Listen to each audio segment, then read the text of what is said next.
자, 오늘 우리에게 주시는 하나님의 말씀은 사도행전 27장 38절에서 44절까지 말씀입니다.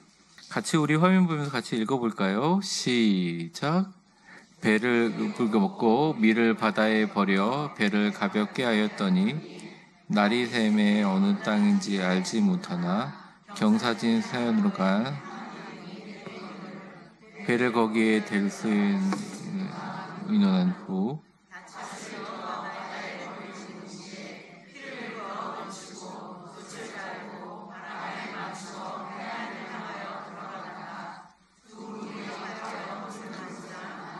배를 걸매 이 물은 부딪혀 움직일 수 없고 붓고 고물은 큰 물결에 깨어서 가니 군인들은 죄수가 헤엄쳐서 도망할까 하여 그들을 죽이는 것이 좋다 하였으나 백부장이 바울을 구원하려 하여 그들의 뜻을 막고 헤엄칠 줄 아는 사람들을 명하여 물에 뛰어내려 먼저 육지에 나가게 하고 그 남은 사람들은 널조각 혹은 배 물건에 나가게 하니 마침내 사람들이 다 상륙하여 구조되니라. 아멘. 오늘은 백부장이 바울을 구원하려 하여라는 제목으로 말씀 전하겠습니다. 오늘까지 하면 이제 사도행전 27장이 끝나고 마지막 사도행전 28장이 남게 되죠.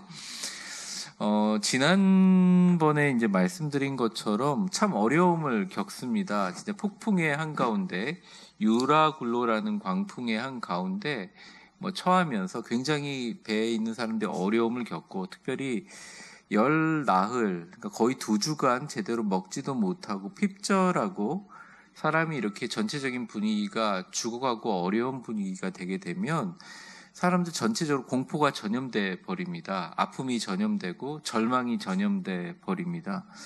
그래서 전체적인 그 공동체의 분위기는 굉장히 중요한 것 같아요. 그래서 늘 공동체 전체의 소통을 이끌어내는 사람들, 그러니까 심리학적인 용어로 슈퍼 커뮤니케이터라고 하는데, 그런 사람이 지쳐 있거나 힘들면 모든 공동체 구성원들이 어려움을 겪습니다. 근데 여러분들 거기에 있는 선장, 선주, 백부장 이런 사람들, 군사의 지도자들이 전부 다 자기의 힘으로 할 수가 없는 거예요. 아무것도 할 수 없는 거예요. 그러다 보니 어쩔 수 없이 전체적으로 분위기가 다운되어 있는데 바울이 얘기합니다. 절대 너희들 안 죽는다. 왜냐하면 내가 어젯밤에 하나님의 사자가 나타나서 얘기했는데 절대 넌 살아서 가이사를 만날 거라고 했는데, 그 살아서는 나뿐만 아니라 여기 있는 모든 276명의 사람들에게 다 해당되니 걱정하지 마라, 이렇게 얘기하는 것에서 이제 지난번에 끝났습니다. 사도행전 27장 22절에서 23절까지 한번 보여주시고 같이 읽어보겠습니다. 시작. 내가 너희를 권하노니 이제는 안심하라. 너희 중 아무도 생명에는 아무런 손상이 없었고 오직 배뿐이니라. 내가 속한 바 곧 내가 섬기는 하나님의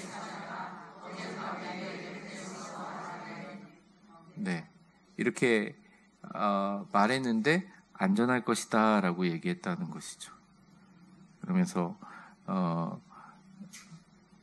그 다음에 이제 바울아 두려워하지 말라.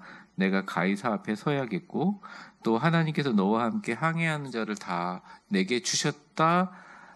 그렇게 얘기를 하셨다라고 이제 소망을 준 거예요. 그러니까 사람들이 좀 정신을 차렸죠. 그래서 이제 먹으라고 얘기합니다. 그래서 오늘 첫 절에 보면 38절에 보세요. 뭐라고 나와 있냐면, 그냥 화면만 보여주세요. 다 배부르게 먹습니다. 근데 이제 사람이 살기 위해서 어느 정도 대비를 하잖아요. 근데 그 사람들에게는 배가 부서져도 죽고, 배가 육지에 정박하지 못해도 죽고, 배가 뒤집혀도 죽고, 하여튼 어떻게든 죽는 상황이에요. 그리고 지지난주에 제가 말씀드렸지만 이 강선과 같은 아주 굵은 줄에다 묶은 닷을 4개를 앞쪽에 2개로 고정해 놓고 뒤쪽에 2개를 고정해 놨습니다. 왜? 나가봐야 휩쓸릴 수밖에 없으니까. 그냥 버티고 있는 거예요. 그러니까 우리의 삶도 어떤 분이 얘기를 하시는데 참 마음이 아팠는데, 목사님 저는 그냥 버티면서 삽니다, 이런 얘기를 하더라고요. 그러니까 어떤 소망이나 기쁨이나 뭔가를 소망을 갖고 나가는 게 아니라 그냥 버티고 있는 거예요. 그냥 그 자리에서. 그냥 버티고 있는, 닷을 내리고 버티고 있는 상황이죠. 그러니까 이 사람들이요, 배를 조금이라도 가볍게 해서 나가야 되는데, 배가 움직여야 되는데, 먹을 음식만은 버리지 못하고 있는 거예요. 우리가 먹고 살 음식까지도 버리면 이제 우리는 끝이다라는 생각에서 음식을 붙잡고 있습니다. 근데 여기 보면 뭐라고 하죠? 마지막으로 거나하게 식사를 하죠. 그리고 그 사람들이 정말 먹을 음식들을 버리게 되는 역사가 일어납니다. 그러니까 배부르게 먹고 밀을 바다에서 버립니다. 근데 어떤 사람들은 이게 원래 곡물 운송선이니까 그걸 버린 게 아니냐 이런 얘기를 하는데, 곡물 운송에 실는 짐들은 다 버렸어요. 말이 됩니까? 여러분, 배에 있는 기구들도 다 버렸는데 곡물, 다른 사람 수출할 그 곡물을 실었겠어요? 그 말이 안 되는 얘기고, 그냥 먹을 때까지 배 터지게 먹고, 이제 먹고 나서 어떻게 해야 되자 보자 그러면서 완전히 하나님께 다 맡긴 상태입니다. 사도행전 23장 11절이 바울이 3년 전에 들은 말씀이거든요. 같이 한번 보여주세요.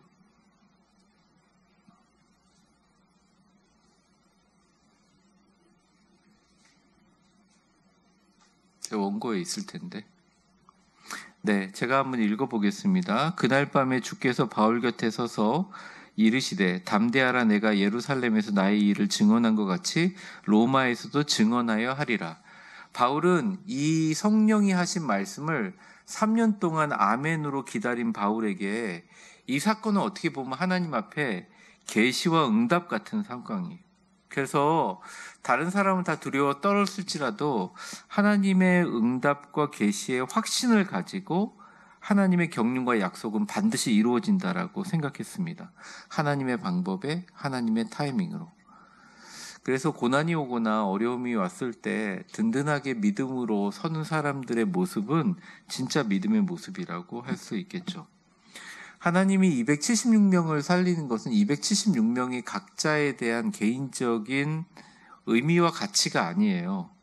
이 사람들이 다 살아서 한 명이라도 죽지 않고 전원이 살아서 바울의 입으로 선포된 모두 다 살아날 것이라는 하나님의 능력, 역사하시는 능력, 바울을 통해서 역사하시는 하나님의 능력에 대해서 증인이 되게 하기 위하심이에요.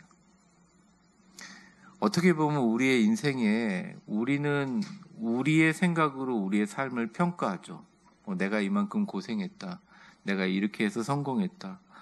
내가 이렇게 되니까 어려울 것이다. 이렇게 하면 어떡하지? 또 나는 이만큼 준비해놨으니까 이만큼 보장을 받겠지. 근데 사실은 이게 우리를 바라보는 조그만 세계로서의 관점이지만 우리가 어느 순간 깨닫게 돼요. 물론 우리가 천국 가서는 다 깨닫게 되겠지만 우리가 어떤 일이 지나고 나서 이루어지는 것을 깨닫게 돼요. 아, 나에게 그때 일어났던 일은 진짜 이유가 있었구나. 그러니까 당시에는 하나님 왜 나한테 이런 일이 일어나죠? 그러니까 그런 마음을 갖고 막 버티고 힘들고 지금 풍랑이 겪는 것처럼 이렇게 살았겠지만 반드시 그 당시에 일어났던 일들은 하나님의 뜻이 있고 그 하나님의 뜻 가운데 투쟁하고 노력하고 물건을 버리고 배가 부서지는 위험을 감수하면서 내가 있는 것도 모든 것을 내던져 버리면서 몸부림쳤던 그 순간들이 막 불쌍하고 힘들고 어렵거나 그런 순간들이 아니라 하나님의 계획과 하나님의 응답 가운데 다 있었다는 거예요. 그리고 그러한 모든 일들은 우리는 기억하지 못할지라도 바울처럼 언젠가 3년 전이든 4년 전이든 어릴 적이든 예수를 처음 믿던 위대한 교회에 와서 신앙생활을 시작하든 아니면 예전 교회에서 신앙생활을 하든 한 번은 우리에게 뭔가 소망을 주셨던 그 말씀에 따라 우리 각자의 인생이 풍랑에 잠긴 그 배처럼 걸어가고 있다는 것입니다. 그러니까 우리가 자칫 교만하거나 아니면 자칫 무지하거나 자칫 삶에 대해서 쉽게 판단함으로 하나님이 오시는 계시들과 그 응답들을 무시해버릴 수 있다는 거예요. 불신자들은 원망하죠. 당연히 하나님이 없다고 생각하니까. 또 신자들도 때때로는 하나님의 뜻에 대해서 우리가 스스로 하나님 어떻게 이럴 수가 있습니까? 아니면 하나님은 그냥 나에게는 관심이 없다라고 함부로 판단할 수 있습니다. 근데 아니라는 거예요. 반드시 하나님이 계획하신 것은 우리를 통해서 이루어지고 계시다는 거죠. 모를 뿐이지 다 이루어지고 있다는 것입니다. 하나님의 방법으로, 하나님의 타이밍에.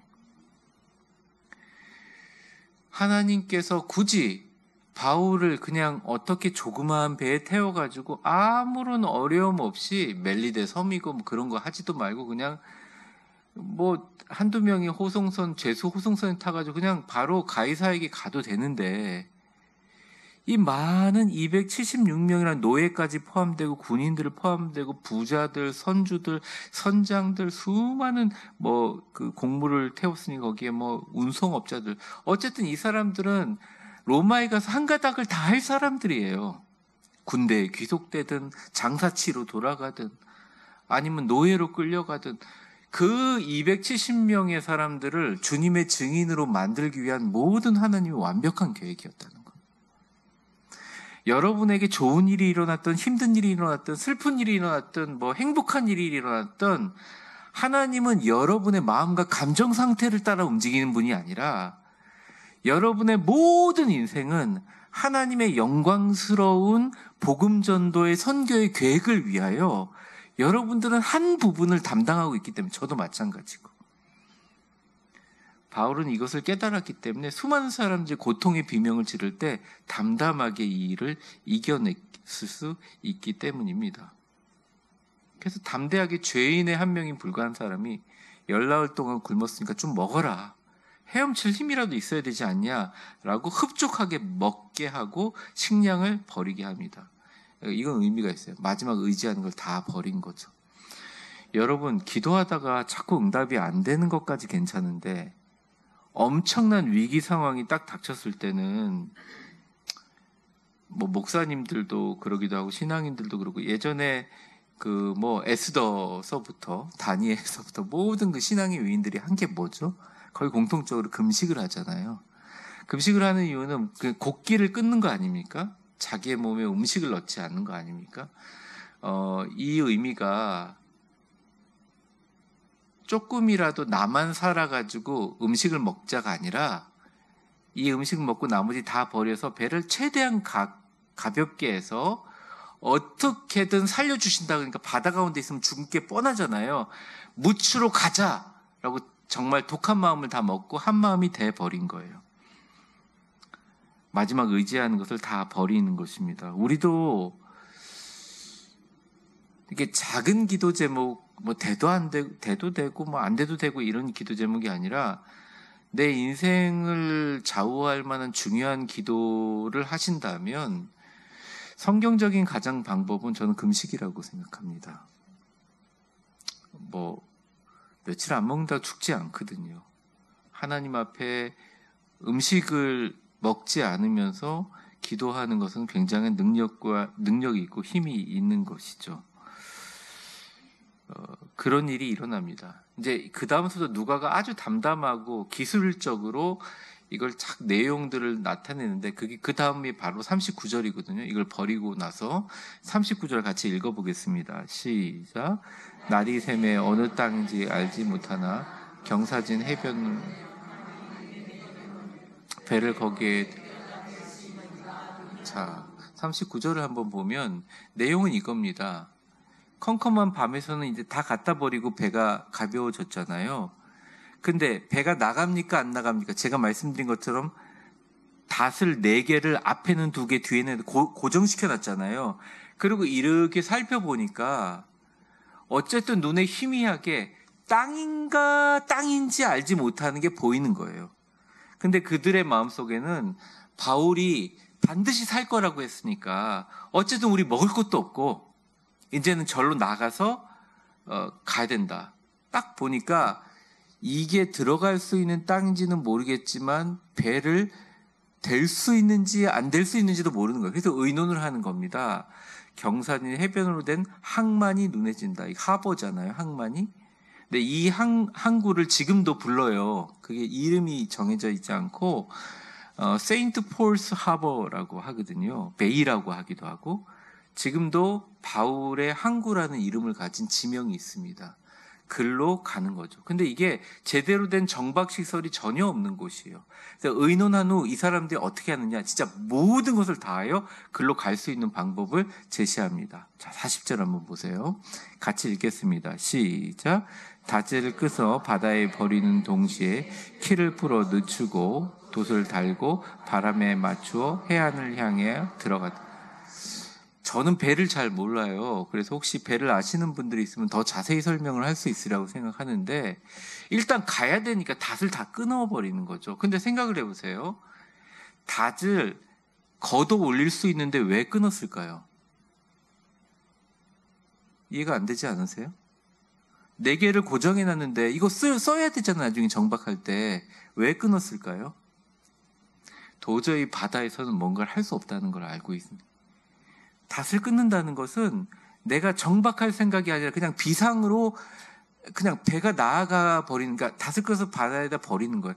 어차피 닷 자체가 너무 무겁기 때문에 배가 무거운 순간 이게 침몰돼 버려 배도 못 가고 다 죽는다는 걸 아주 절박한 상황에 최후의 수단을 하는 거죠. 그 동시에 키를 풀어 늦추고, 키라는 것은 여러분 이렇게 예수님 이렇게 우리는 예수님은 나의 항구의 목자할 때 이렇게 돌리는 거 있잖아요. 항해사들이 돌리는. 그리고 그 밑에 배의 방향을 조절하는 키가 있어요. 근데 이 키가 배 밑바닥에 있는 게 아니라 이걸 살짝 풀어서 늦추면 이렇게 앞으로 위로 올라갑니다. 그러니까 이건 뭐냐면 최대한 배의 속도를 최대한 빨리 해서 도달하게 하려고 하는 행위예요. 그리고 돛을 답니다. 돛은 바람의 방향들을 움직이는 거죠. 그래서 키가 돛의 방향들을 움직이면서 어쨌든 해안을 향해서 가는 거예요. 살지 안 살지 모르는데. 자, 41절 보겠습니다. 그 다음 절 같이 읽겠습니다. 시작. 두 물이 합하여 흐르는 곳을 만나 배를 걸매 이 물은 고물은 큰 물결에.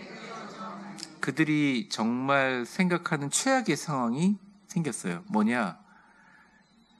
말씀드린 것처럼 거기에 항만은 항만이지만 배가 될 수 없는 이유는 두 물들이 지나가면서 엄청나게 물들의 압력차가 있는 곳이기 때문에 어느 배든 가든 박살날 수밖에 없는 곳인데, 이게 완전히 진흙탕처럼 배는 갔는데 배의 앞머리가 이물이거든요. 이물은 딱 걸려가지고 움직이지를 못하는 거예요.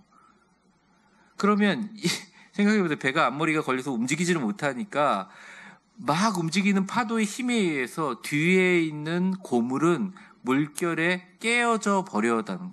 근데 여기서 보면 표현이 깨어져 가니 진행형을 얘기하거든요. 그러니까 이런 거죠. 진짜 인디아나 존스 이런 영화에서부터 앞에 배는 고정돼 있고 사람들은 그냥 살아 있어요. 근데 엄청난 그 물의 압력 차들 때문에 배가 펑펑펑펑 뒤에서 막 부서져 나가는 겁니다. 막 나무 배니까 막 탁탁탁 튀져서 나가는 거예요. 자, 이때 굉장히 위급한 순간이었고 지휘관으로서 이 배에 있는 사람들을 살리기 위한 방법을 합니다. 근데 여러분 한번 생각해 보세요. 그 배에 276명이 탔고 대부분이 어떤 사람들이겠냐? 저는 노예였다고 생각해요. 일단 그 나무 목선을 젓는 사람들은 밑에서 노예들이기도 하고, 또 상인들도 있었겠지만 노예들이 참 많았겠죠. 근데 원래 로마법상으로는 그런 어려운 상황에서도 노예들이 헤엄칠 수 있게 발목의 사슬, 바울도 마찬가지죠. 손목의 사슬을 풀어주느냐? 풀어주지 못하게 돼 있어요. 아니, 안전하게 되면 질질 끌고 나오면 되는데 배가 지금 물 한가운데 있잖아요. 배 머리통은 모래밭에 박혀 있고 뒤는 막 부서져 나가는데, 원래 법대로 하면 어차피 이 사람들을 로마법을 어기고 풀어줘봐야 도망가면 자기들은 사형이에요. 그러니까 어떡합니까? 그냥 칼로 찔러 죽이거나 그냥 묶어놓고 나가는 거죠. 물에 빠져 수장시키는 게 원래 이 사람들의 로마 법이었어요. 근데 여러분, 노예 중에 누가 있어요? 왜 모르는 것처럼 그러세요? 근데 오늘 왜 이렇게 심각하시죠, 여러분? 장마라 그런가? 노예 중에 바울이 있는 거예요. 그러니까 이게 진짜 곤란한 상황인 거예요. 백부장이 결단을 해야 될 상황인 거예요. 42절 같이 한번 읽어보겠습니다. 42절 같이 읽겠습니다. 시작. 군인들은 바로 이거예요. 죄수를 잃어도 자기들도 죽고, 죄수를 풀어주면 법을 어기고, 누군가의 결단이 필요한 거죠. 오늘 본문의 제목 43절입니다. 같이 한번 읽어보겠습니다. 시작. 백부장이 바울을 고언하려 하여 그들의 뜻을 막고 헤엄칠 줄 아는 사람들을 명하여 물에 뛰어내려 먼저 육지에 나. 자, 백부장은 엄청난 결단을 한 겁니다. 풀어주면 도망갈 것 같고, 도망가게 되면 자기의 목숨으로 책임져야 하니까 그들을 죽여야 하고, 죄수인 바울도 죽일 수밖에 없지만 백부장은 그렇게 하지 않았어요. 백부장이 누구를 구원하려 하여? 바울을 구원하려 하여. 여러분, 이 시대에 아무리 말 잘하는 사람이 자기 식구 하나 설득할 수 있습니까? 요즘에 MZ세대 막 비난하잖아요. 근데 꼭 MZ세대가 아니고 나이 먹은 사람들은 설득이 잘 됩니까? 아니에요. 예전에 가지고 있는 당위성이라든지 이렇게 해야 된다는 것이 무너진 지가 오래된 시대에 살고 있어요. 사람 하나를 마음을 얻고 설득하는 게 얼마나 어려운 시대를 살고 있는지 몰라요. 그들을 설득하고 그들에게 어떤 의미를 심어주고 그들이 이렇게 하고자 하는 것들을 이야기할 때 정말 설득하기가 어렵거든요. 근데 그 모든 군인들을 설득해서 죄수들을 죽이지 않게 하고, 그리고 그 역시 바울이라는 사람을 살리기 위해서 마음의 감복이 되어 자기의 생명을 던진 것은 바울의 개인적인 설득 능력이 아니에요. 안 거예요. 이 모든 일이 하나님의 경륜 안에 일어났다는 것을 찰나의 순간에 느끼게 되는 거예요. 여러분, 우리가 교회를 섬기거나 하나님의 일을 할 때, 또 인생의 가장 중요한 순간에 어떤 결정을 할 때 많은 사람들이, 예수 안 믿는 사람이 사람들의 이야기를 되게 많이 들어요.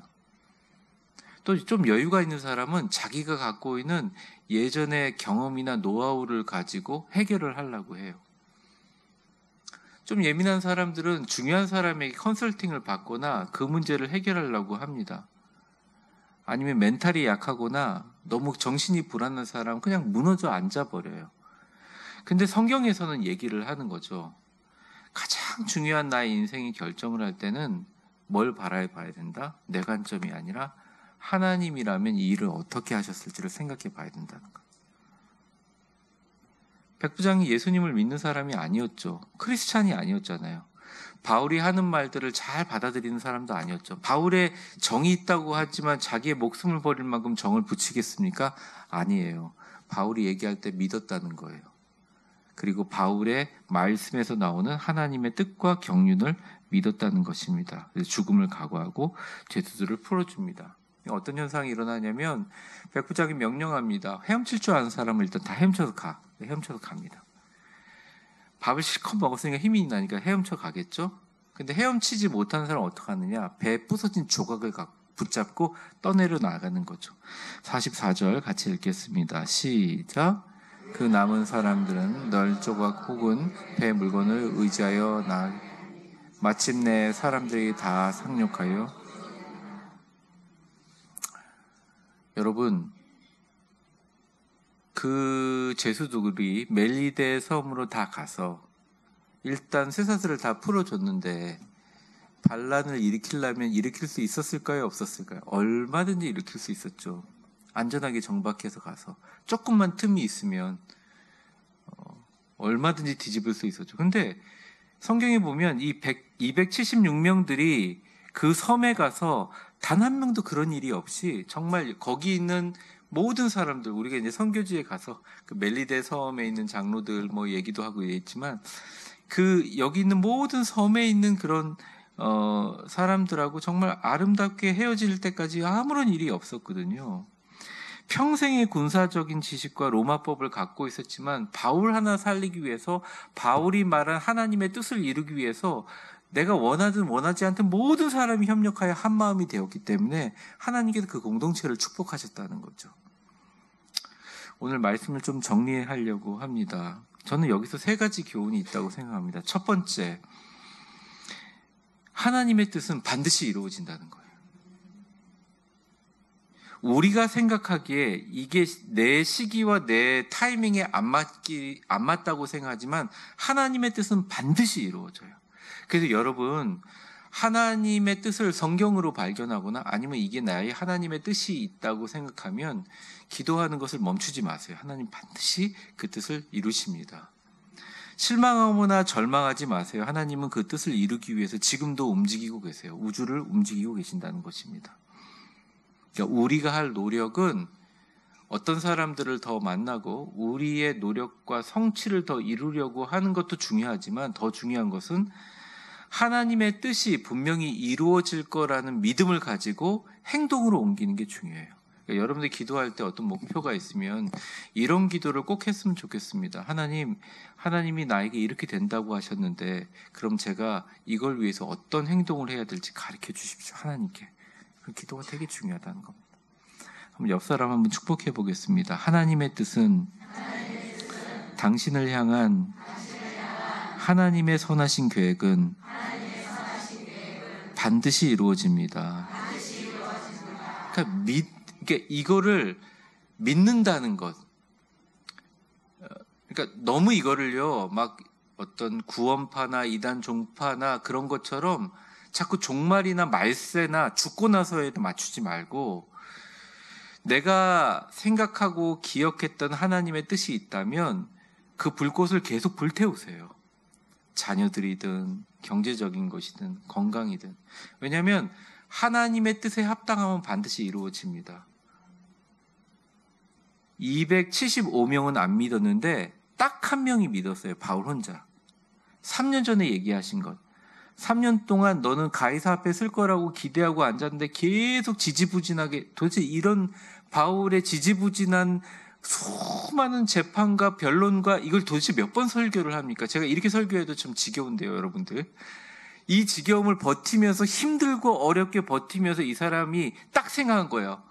이 죽을 위기가 바로 하나님이 나의 뜻을 이루고 나머지 275명의 각종 종류의 로마로 들어가는 사람들에게 기독교 복음이 선포될 때 나는 바울을 통해서 하나님이 역사하는 걸 봤다라고 하는 증인을 만들기 위해 하나님께서 275명의 복음의 깃대를 세우는구나 라고 딱 느끼는 거예요. 원래 가지고 있었던 사람은. 근데 내가 뭘 믿었지? 내가 무슨 믿음이 있었을까? 이런 사람들에게는 주어지지 않는 거라고 할 수 있죠. 여러분, 하나님의 계획은 반드시 이루어지기에 오늘도 믿음으로 승리하며 기도하시기를 바랍니다. 두 번째는 이겁니다. 그러면 우리는 아무것도 하지 말고 가야 되느냐? 하나님이 갑자기 큰 고래를 요나처럼 보내가지고, 근데 배 타니까 너무 힘들지? 고래 뱃속에 한번 들어가 봐. 와르륵 잡아먹은 다음에 중중중중 날아가지고 로마까지 수영해 가서 로마 가서 고래가 막 뱉으면 너무 좋겠지만 그러한 고래의 주도가 아니라 인간의 노력과 치열한 사투가 여기 나와 있어요. 여러분이 하나님의 뜻이 이루어지게 하여 주시옵소서 기도했을 때 그 기도의 계획의 모든 과정에 여러분의 노력이 전혀 배제된다고 생각하시는 분은 사실은 하나님의 역사하심을 잘 이해하지 못하는 것입니다. 하나님은 인간의 노력으로 참여시켜요. 제가 그러잖아요. 학생들이 꼭 시험 일주일 전에 되면 합격하게 해달라고 기도 요청하고 그러잖아요. 좀 심하신 분들은 막 하루 전에, 기말고사 하루 전에 얘기하고 그러잖아요. 저는 우리 교회는 별로 없었지만 제가 중고등부 만들 때는 그런 일이 많았거든요. 근데 자기만 오면 되는데 엄마 아빠까지 데리고 와가지고 얘기하면 되게 당황스러웠거든요. 전도사 때, 부목사 때. 그러니까 그 관점이 뭐냐면 내가 하나님으로부터 이 시험, 이 모의고사를 잘 봐가지고 내가 원하는 서울의 무슨 대학에 들어가는 그 최종 목적을 위해서 그걸 하고 나면 내가 어떻게 하고 이런 최종 목적을 위해서 나가는 모든 과정 가운데 하나님은 내 노력은 싹 빼버리고 그거는 믿음에 속하지가 않고 하나님이 최종적으로 다니엘을 사자 입속에서 거두어 주는 것처럼 그렇게 할 거라 생각하는 거죠.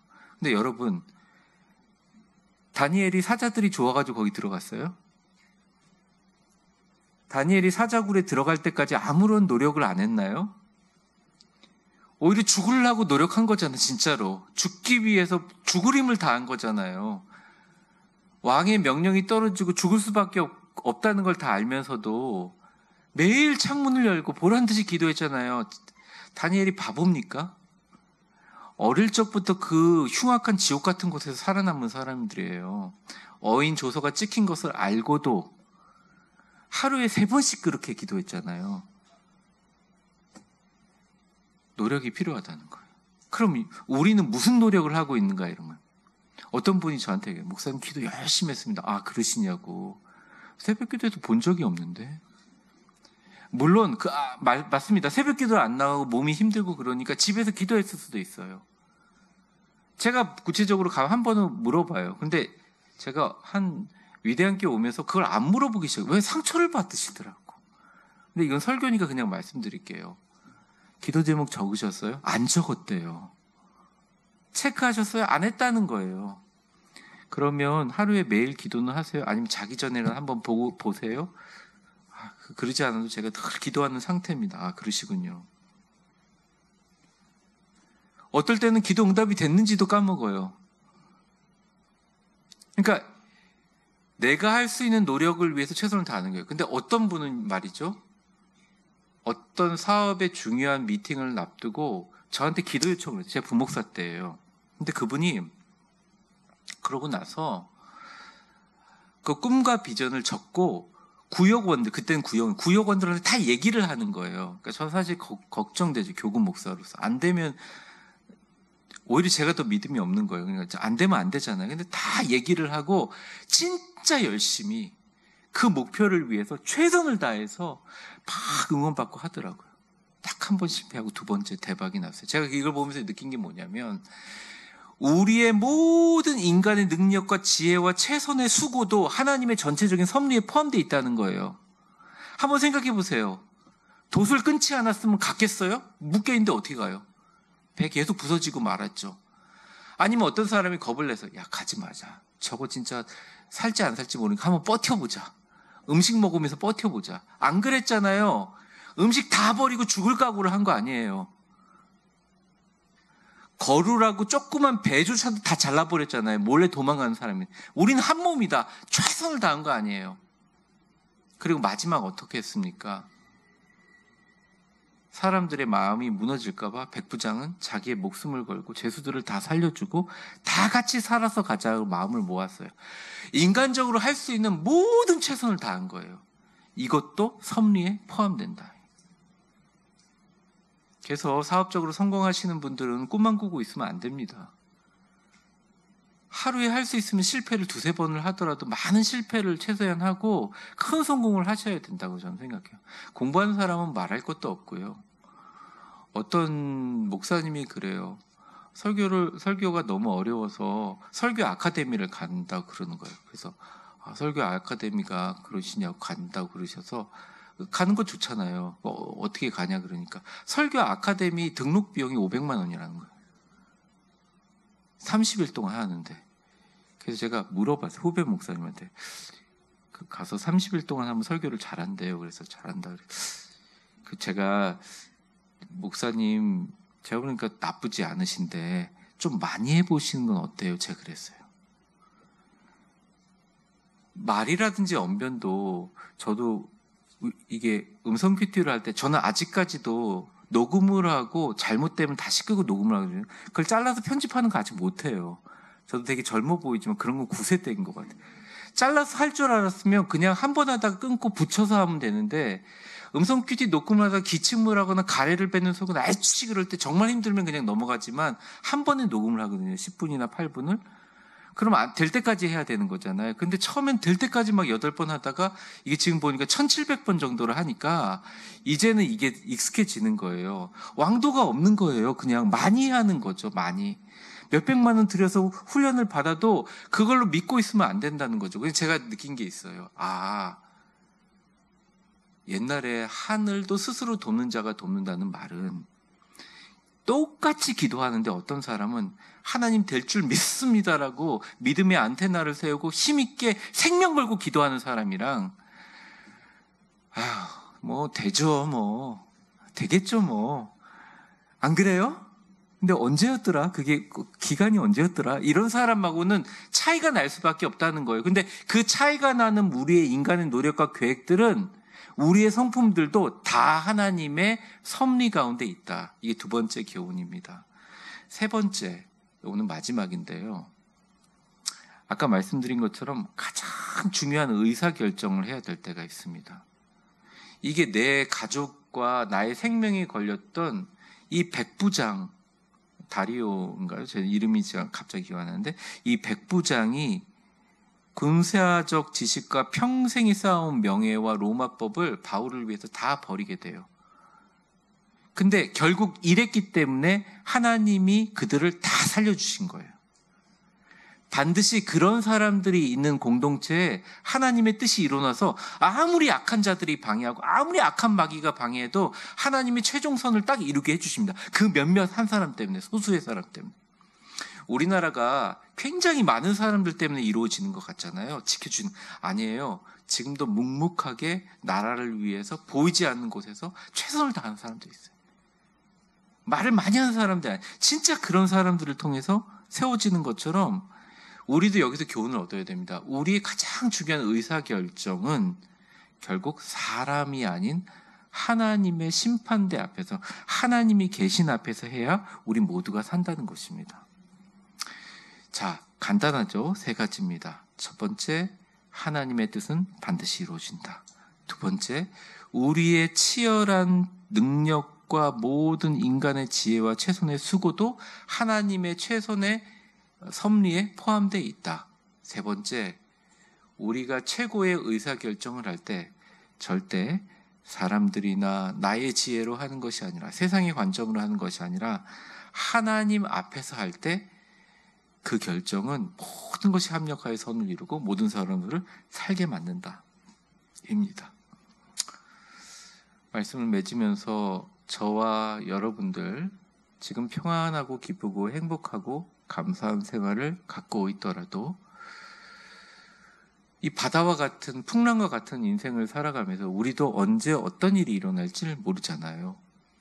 근데 만약 어떤 일이 일어나더라도 하나님의 뜻은 이루어진다는 마음으로 신앙인답게, 크리스찬답게 품격을 지키셨으면 좋겠어요.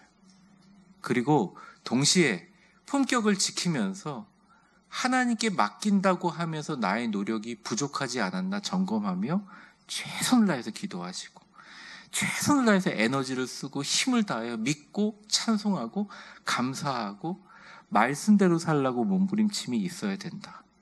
그리고 결국 우리가 꼭 죽을 때가 아니더라도 삶의 중요한 결정이 있을 때 나의 안위, 나의 가족, 나의 생명, 사람들의 평판, 사람들이 보이는 세상의 관점으로 평판으로 하는 것이 아니라 하나님이라면 어떻게 하실까라고 결정했을 때 그 결과는 나를 비롯한 그 결정의 영향을 받는 모든 사람을 살리는 축복과 은혜가 있다. 오늘의 말씀이었습니다. 여러분 그렇게 사시고 그렇게 승리하시기를, 그렇게 위대한 일들을 이루어가는 풍랑 같은 세상에서 승리하시는 인생 되시기를 주의 이름으로 축원합니다. 기도하겠습니다.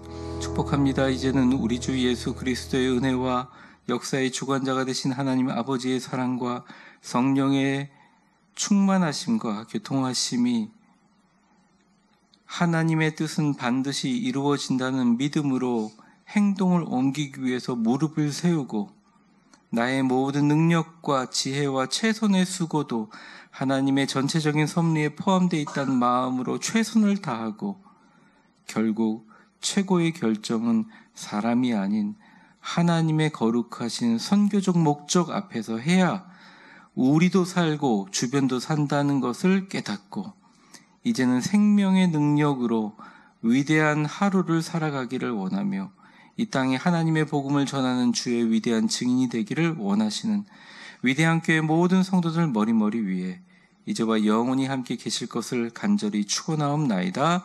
아멘.